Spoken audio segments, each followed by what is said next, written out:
Hello guys, क्या हाल है।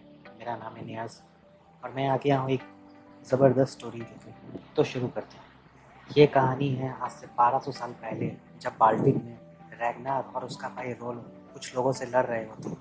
ये वो ज़माना था जब वाइकिंग्स दूसरी जगहों पे हमला करके उनकी दौलत लूटते थे, क्योंकि अपने यहाँ वो लोग खेती नहीं कर पाते थे। यहीं पर अचानक रैगनार को ओडिन नजर आते हैं, जो उनके सर्वश्रेष्ठ भगवान हैं।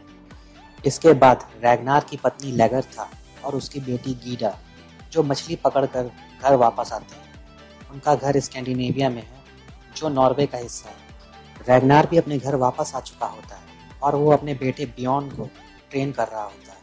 उसके बाद लेगरथा के मना करने के बाद भी रैगनार अपने बेटे बियॉन को अपने साथ कैटेगट लेकर जाने के लिए बोलता है, जहाँ वो उसे वाइकिंग बना सके, और फिर वो उसे लेकर निकल जाता है। रैगनार के जाने के बाद उनके घर में दो लोग आते हैं। वो दोनों लेगरथा से बदतमीजी करने की कोशिश करते हैं, पर लेगरथा एक योद्धा थी, जिसे उस वक्त के लोग शील्ड मेडन कहते थे, और वो उन्हें मारकर वहां से भगा देती है। बियॉन और रैगनार कैटेगट पहुंचते हैं, जहां पर उन्हें रोलो मिलता है। रैगनार रोलो को पश्चिम की ओर चलने को बोलता है और बोट में डायरेक्शन के लिए कुछ नए यंत्र दिखाता है।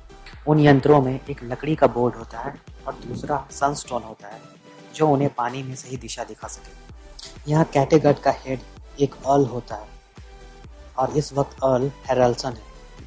हैरल्सन बियॉन को एक सैक्रेड रिंग पहनाता है और उसे वाइकिंग्स में शामिल कर लेता है। वहीं पे भीड़ भाड़ में रैगनार सबके सामने हैरल्सन को पूरब की बजाय पश्चिम में चलने को बोलता है, लेकिन हैरल्सन उसकी बात बिल्कुल नहीं मानता और वो सबके सामने उसका मजाक उड़ाता है और ये कहता है कि पश्चिम में ऐसी कोई धरती है ही नहीं। और उसके थोड़ी देर बाद हैरल्सन रैगनार को अकेले में अपने पास बुलाता है और वो रैगनार को धमकी देता है कि वो एक किसान है और वो उसी पर ध्यान दे तो उसके लिए अच्छा है, और वो सबके सामने उससे सवाल करने पर उससे नाराज़ होता है। वहीं कैटेगट में ही एक बाबा होते हैं, जिन्हें सब सियर कहकर बुलाते हैं। रैगनार बियॉन को लेकर सियर से मिलने को जाता है।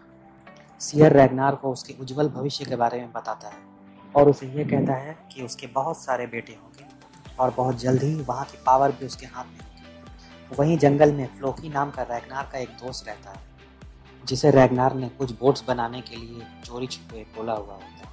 वहीं रैगनार बियॉन को फ्लोकी से मिलाता है। रैगनार बियॉन को बताता है कि फ्लोकी एक बहुत ही अच्छा बोट बिल्डर है। रैगनार और बियॉन वापस घर आ जाते हैं।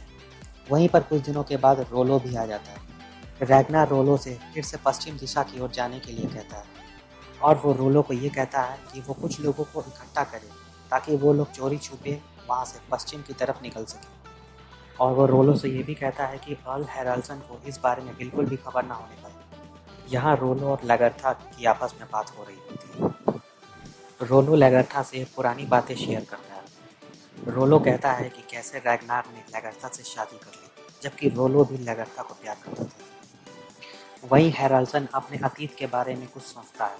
वो कुछ समय पहले की बात थी, जब उसके दोनों बेटों को मार दिया गया था। उसके दोनों बेटों के टुकड़े कर दिए गए थे और उसे जमीन में दफन कर दिया गया था। वहीं फ्लोकी बोट्स तो बना लेता है, पर उसे अपनी कारीगरी पर विश्वास नहीं होता है। वहीं रैगनार, रोलो और फ्लोकी अपने नए बोट को पानी में उतारकर जांचते हैं और वो बहुत खुश हो जाते हैं, ये देखकर कि वो एक लंबी सफर के लिए बिल्कुल तैयार है। पर वहीं पर हैरल्सन का एक गार्ड, जो कि रैगनार पर बहुत दिनों से नजर रखे हुए था, सब कुछ देख लेता है।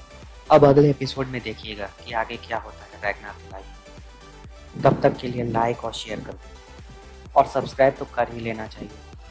मैं आपसे मिलता हूँ अगले एपिसोड में। तब तक के लिए गुड बाय।